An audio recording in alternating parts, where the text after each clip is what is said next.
बिस्मिल्लाहिर्रहमानिर्रहीम। अस्सलाम वालेकुम व्यूअर्स, आप मेरा यूट्यूब चैनल देख रहे हैं। मैं फैजुल्ला हूँ। आज एक नई वीडियो के साथ आपके सामने हाजिर हुआ हूँ। इस वीडियो में हम डिस्कस करेंगे डिजिटल मार्केटिंग के जारगन्स। जारगन्स किसे कहते हैं, इसके बारे में इंट्रोडक्शन भी होगा और दूसरे नंबर पर कुछ इंपॉर्टेंट डिजिटल मार्केटिंग जारगन्स जो यूज होते हैं वो भी मैं आपको बताऊंगा और ये क्यों जरूरी है आपके लिए जानना। तो बढ़ते हैं वीडियो की तरफ, लेकिन आगे जाने से पहले अगर आप हमारे चैनल पर नए हैं और आपने अभी तक हमारे चैनल को सब्सक्राइब नहीं किया तो हमारे चैनल को सब्सक्राइब कीजिएगा और बेल आइकन को जरूर प्रेस करें ताकि हमारे नए आने वाली वीडियोस आपको आसानी के साथ मिल सकें। तो बढ़ते हैं वीडियो की तरफ। जारगन्स किसे कहते हैं? वो स्पेशल वर्ड्स और एक्सप्रेशन जो कि किसी प्रोफेशन या फिर एक ग्रुप जो है वो यूज करता है और वो दूसरे यानी आम लोगों के लिए समझना जो है वो जरा मुश्किल हो जाता है, तो उसको जारगन्स कहते हैं। आसान लफ्जों में हर एक फील्ड का एक लैंग्वेज होता है जिसमें उस फील्ड के प्रोफेशनल्स जो होते हैं वो बात कर रहे होते हैं। तो इसी तरह डिजिटल मार्केटिंग का जो है वो भी एक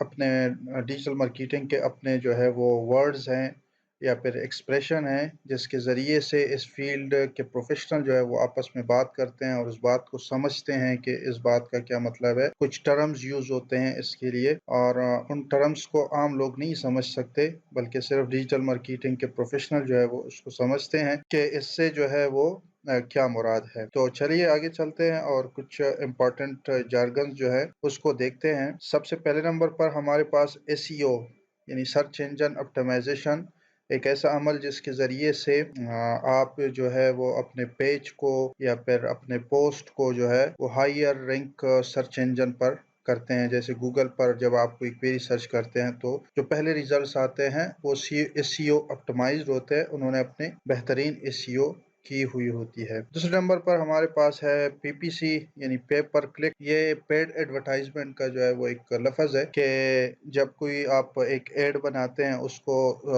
सर्च इंजन्स पर चलाते हैं या फिर सोशल मीडिया चैनल्स पर चलाते हैं तो एक एड पर जो क्लिक होता है उसके हिसाब से फिर आप उन सोशल मीडिया प्लेटफॉर्म को या फिर सर्च इंजन को जो है वो पे करते हैं। तो पे पर क्लिक इसको कहते हैं।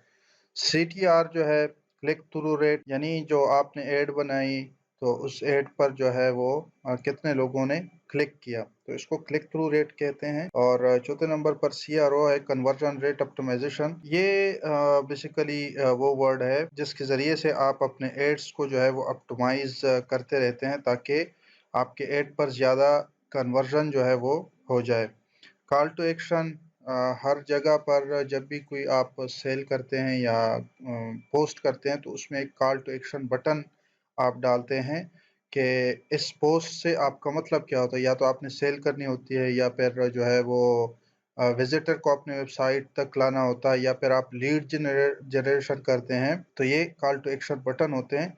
या व्हाट्सएप पे कोई आपको मैसेज करता है, आपने वो बटन जो है वो अपने पोस्ट पर जो है या एड पर लगा दिया तो लोग वहां से आपको जो है वो मैसेज करते हैं। नेक्स्ट टर्म हमारे पास है केपीआई की परफॉर्मेंस इंडिकेटर। ये जब आप इंशाल्लाह पेड एडवर्टाइजमेंट के बारे में हम बात करेंगे तो वहां पर मैं आपको की परफॉर्मेंस इंडिकेटर्स दिखाऊंगा कि की परफॉर्मेंस इंडिकेटर क्या होते हैं, इसको आपने किस तरह से देखना होता है। हर पेड एडवर्टाइजमेंट के जो है वो कुछ की परफॉर्मेंस इंडिकेटर होते हैं जिसके थ्रू हम उस कैंपेन की कामयाबी या फिर उस कैंपेन की नाकामी का फैसला करते हैं कि ये कैंपेन हमारा जो था ये कितना कामयाब रहा या फिर कितना जो है वो नाकाम रहा।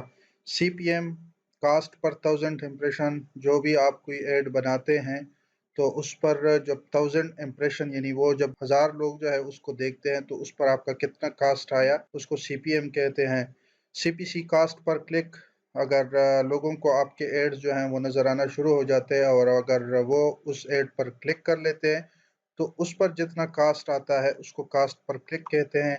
आरओआई, रिटर्न ऑन इन्वेस्टमेंट, ये बिजनेस में सबसे ज़्यादा यूज़ होने वाला वर्ड है क्योंकि बिजनेसमैन जब भी कोई इन्वेस्टमेंट करते हैं तो उसको जो नापते हैं वो आरओआई में यानी रिटर्न ऑन इन्वेस्टमेंट इसमें नापते हैं कि हमने जो इन्वेस्ट किया था उस पर हमें रिटर्न क्या मिला। यानी अगर आपने $1 एक एड पर स्पेंड कर दिया तो उस $1 पे आपको जो है वो कितना प्रॉफिट हो गया, इसको रिटर्न ऑन इन्वेस्टमेंट कहते हैं। ए बी टेस्टिंग, आप दो कंपेन्स जो है वो साथ साथ चला रहे होते हैं फिर उनको कंपेयर करते हैं कि कौन सा जो है वो कैंपेन ने बेटर परफॉर्मेंस दिया है। और लैंडिंग पेज एक ऐसा पेज होता है जो कि एक खास एड के लिए बनाते हैं। फॉर एग्जांपल अगर आपका एक प्रोडक्ट है या फिर जो है वो आप कोई एड रन कर रहे हैं, तो उस एड पे जो आप कॉल टू एक्शन देते हैं, फॉर एग्जांपल उस लैंडिंग पेज का दे देते हैं, तो वो लैंडिंग पेज होता है उस प्रोडक्ट या फिर उस सर्विस के बारे में मजीद आपके कस्टमर को मालूमात फराहम करता है,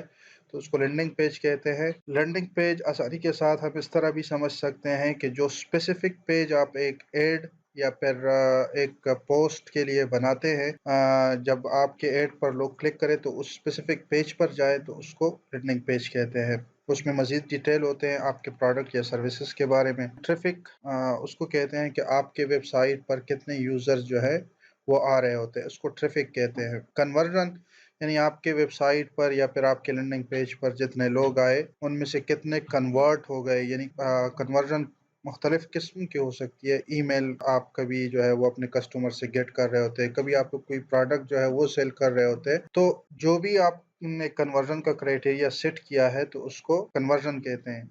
अगर साइन अप फॉर्म है तो वो कन्वर्जन है, अगर कोई प्रोडक्ट जो है वो बेचना है और वो सेल हो गया तो वो कन्वर्जन हो गया। रीटारगेटिंग, ये जो है ये लफ्ज़ आप ज़्यादातर सुनेंगे। रीटारगेटिंग उन एड्स को कहते हैं जब कोई कस्टमर्स आपके वेबसाइट पर आते हैं, वो किसी चीज़ पर क्लिक कर लेते हैं, for example sign up form पे क्लिक तो कर लिया लेकिन उसने साइन अप फॉर्म जो है वो फिलअप नहीं किया, तो फिर ऐसे यूजर्स को आप दोबारा जो है वो रीटारगेट करते हैं अपने एड्स के जरिए से। और लीड जनरेशन हर बिजनेस के लिए बहुत इंपॉर्टेंट होता है, क्योंकि लीड जनरेशन के थ्रू जो है वो आप सेल्स कर सकते हैं।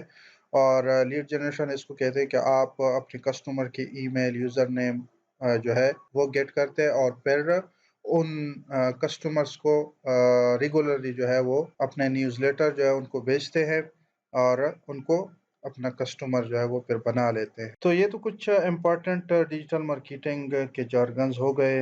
इनके बारे में जानना आपके लिए बहुत ज़रूरी था, क्योंकि अब आप अपना करियर जो है वो डिजिटल मार्केटिंग में शुरू करने वाले हैं।